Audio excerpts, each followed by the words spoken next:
Was I pale, Albert? Yes, a pallor that suits you admirably, mother, but which did not the less alarm my father and myself.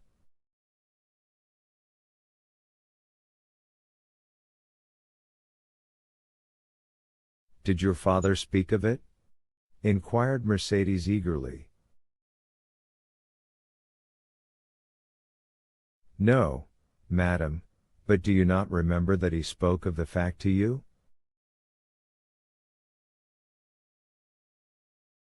Yes, I do remember, replied the Countess. A servant entered, summoned by Albert's ring of the bell. Take these flowers into the ante-room or dressing-room, said the Viscount, they make the Countess ill.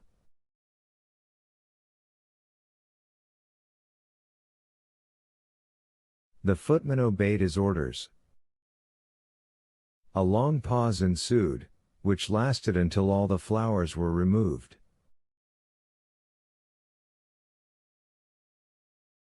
What is this name of Monte Cristo?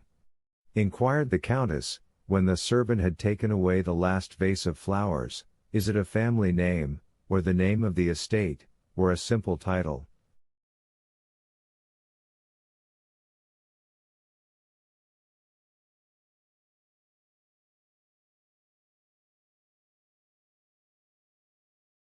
I believe, mother, it is merely a title.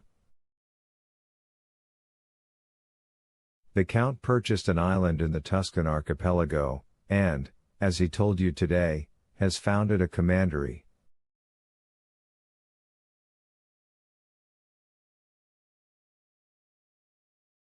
You know the same thing was done for Saint Stephen of Florence, Saint George, Constantinian of Parma, and even for the Order of Malta.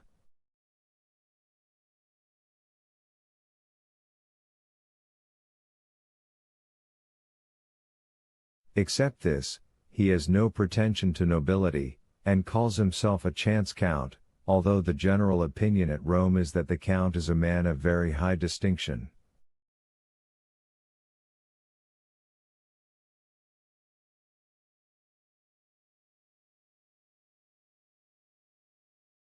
His manners are admirable, said the Countess, at least, as far as I could judge in the few minutes he remained here.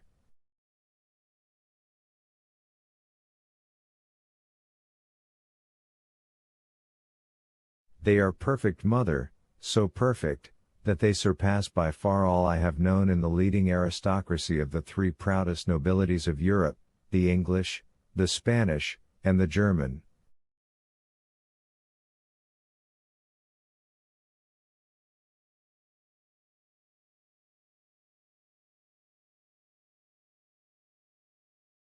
The Countess paused a moment, then, after a slight hesitation, she resumed, You have seen, my dear Albert, I ask the question as a mother, you have seen M.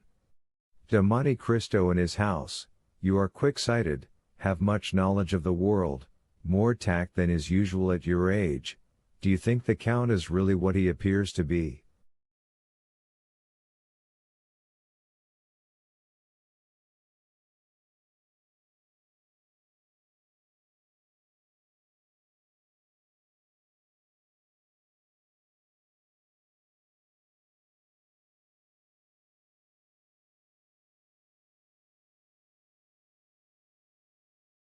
What does he appear to be?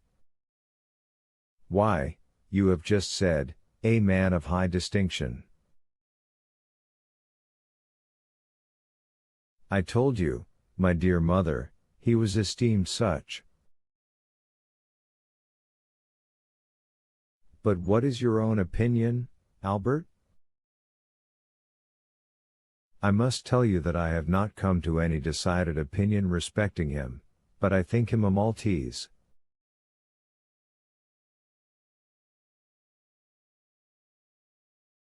I do not ask you of his origin but what he is. Ah, what he is, that is quite another thing. I have seen so many remarkable things in him, that if you would have me really say what I think, I shall reply that I really do look upon him as one of Byron's heroes, whom misery has marked with a fatal brand, some Manfred, some Lara, some Warner, one of those wrecks, as it were, of some ancient family, who, disinherited of their patrimony, have achieved one by the force of their adventurous genius, which has placed them above the laws of society.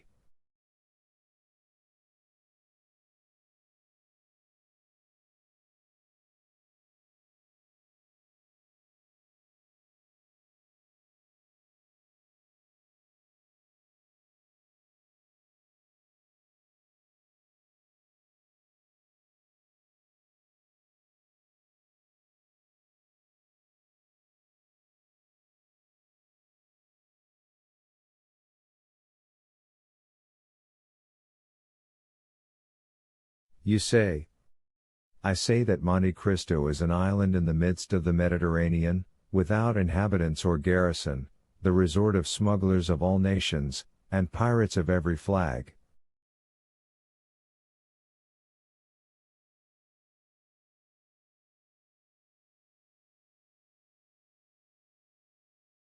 Who knows whether or not these industrious worthies do not pay to their feudal lord some dues for his protection?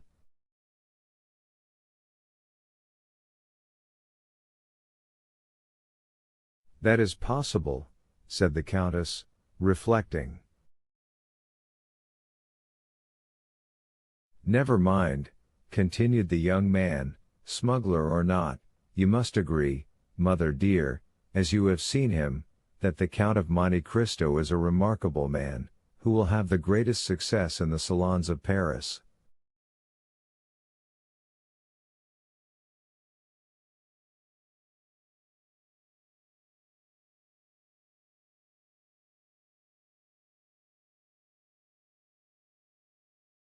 Why, this very morning, in my rooms, he made his entree amongst us by striking every man of us with amazement, not even excepting Chateau Renaud.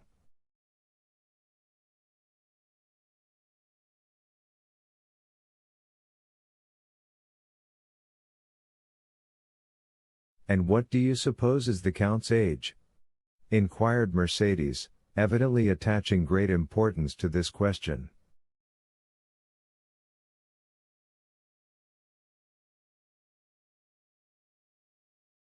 35 or 36, mother. So young, it is impossible, said Mercedes, replying at the same time to what Albert said as well as to her own private reflection.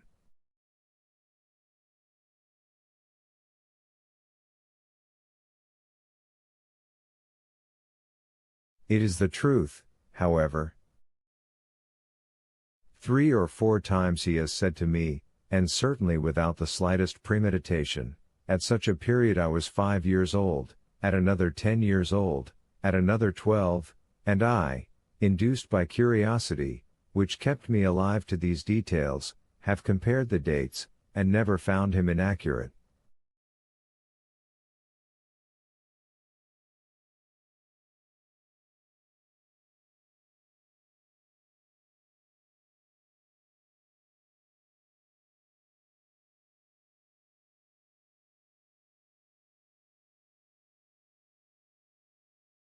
The age of this singular man, who is of no age, is then, I am certain, 35.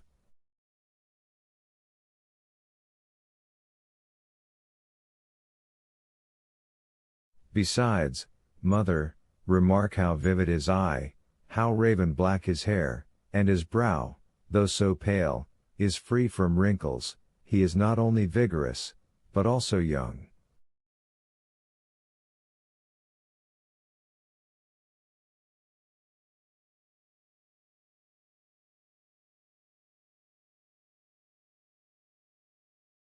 The Countess bent her head, as if beneath a heavy wave of bitter thoughts. And has this man displayed a friendship for you, Albert? She asked with a nervous shudder.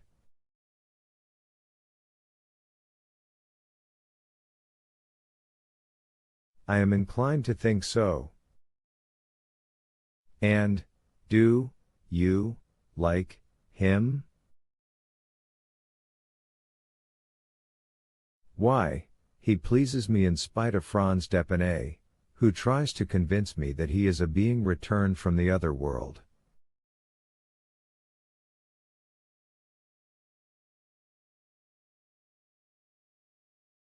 The Countess shuddered. Albert, she said, in a voice which was altered by emotion, I have always put you on your guard against new acquaintances.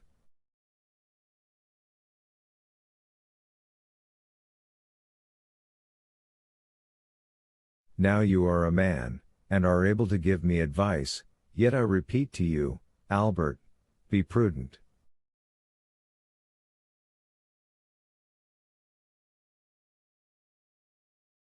Why, my dear mother, it is necessary, in order to make your advice turn to account, that I should know beforehand what I have to distrust.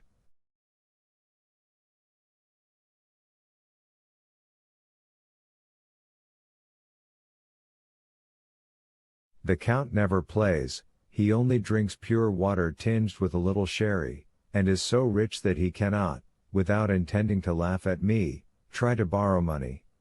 What, then, have I to fear from him?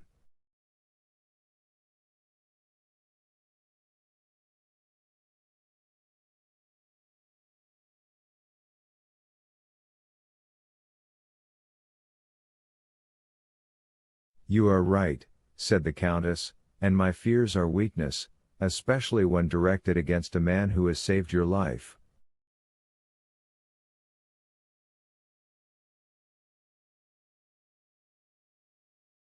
How did your father receive him, Albert? It is necessary that we should be more than complacent to the Count. M. de Mercer is sometimes occupied, his business makes him reflective, and he might, without intending it.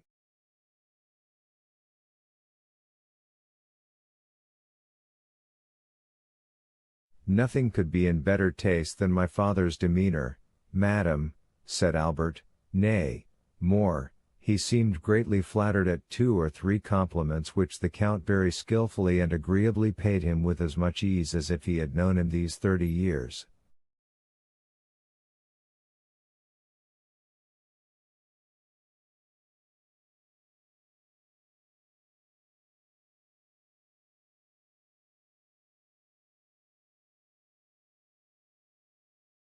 Each of these little tickling arrows must have pleased my father, added Albert with a laugh.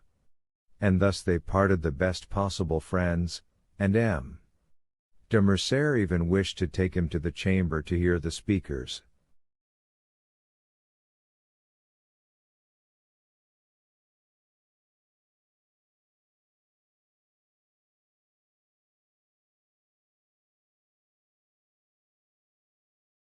The Countess made no reply. She fell into so deep a reverie that her eyes gradually closed.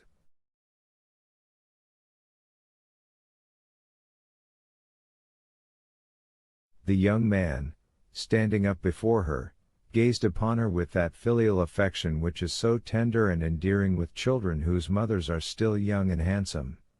Then, after seeing her eyes closed, and hearing her breathe gently, he believed she had dropped asleep, and left the apartment on tiptoe, closing the door after him with the utmost precaution.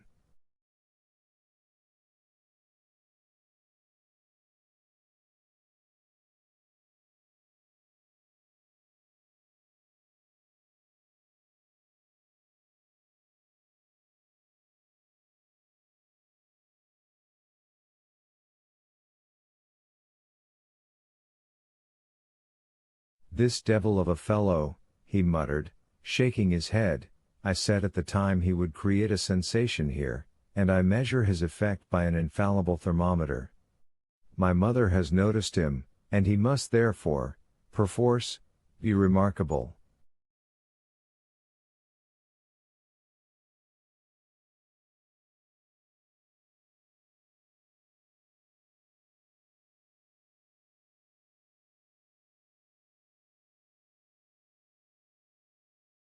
He went down to the stables, not without some slight annoyance, when he remembered that the Count of Monte Cristo had laid his hands on a turnout which sent his bays down to second place in the opinion of connoisseurs.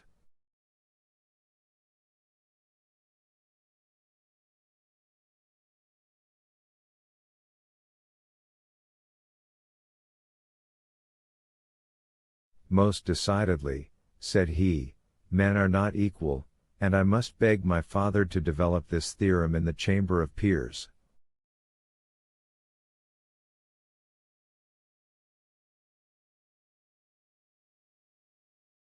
Chapter 42. Monsieur Bertuccio,